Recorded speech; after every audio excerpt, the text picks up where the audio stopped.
Momenti di platino contesi al Giuseppe Lopresti tra Palmese e Scalea, quando si fa sempre più vicino l'arrivo e la classifica è ancora deficitaria per entrambe le compagini. Nero-verdi reduce dal pareggio di Praia Mare, Scalea Corsaro in casa della Stilo Monasterace Calcio. Scorgiamo l'11 padrone di casa che propone dal primo Zampaglione in porta, Iuris, Barbosa, Villar, Andreano, Tapia, Reichenberg, Gandini, Ouattara, Militano e Basile. Dirige la partita Vito Filippi di Rossano, coadiuvato da Roberto Sciammarella e Marcello Montesanti.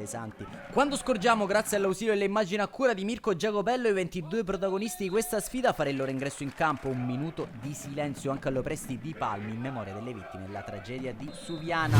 Passando al fin di questa sfida, prima occasione di marca Palmese all'ottavo con il cross velenoso di Barbosa mandato sulla traversa da Calandra. Ancora Palmese che prova a mettere in discesa la partita con il recupero palla di Militano, passa in mezzo a due e calcia mandando in bocca a Calandra. 3 minuti dopo la mezz'ora, lancio lungo di Gandini che dopo una deviazione arriva a Basile che carica il mancino, fischia vicino alla base del palo.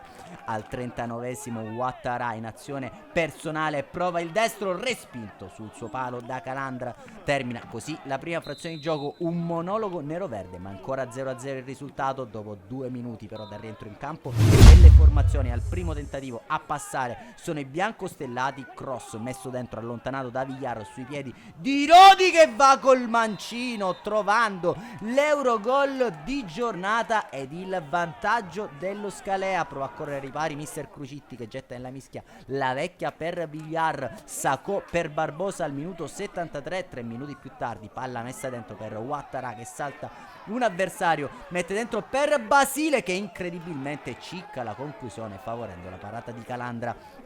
Al 78esimo entra Guerrisi per Militano. 4 minuti più tardi lancio lungo di Andreano per Sacco che controlla la sfera, prova un pallonetto che si spegne di poco alto sulla trasversale dei pali. Un minuto più tardi punizione di Calandra che beffa Zampaglione ma si stampa sulla traversa. Sarebbe stato un gol che restava nella storia.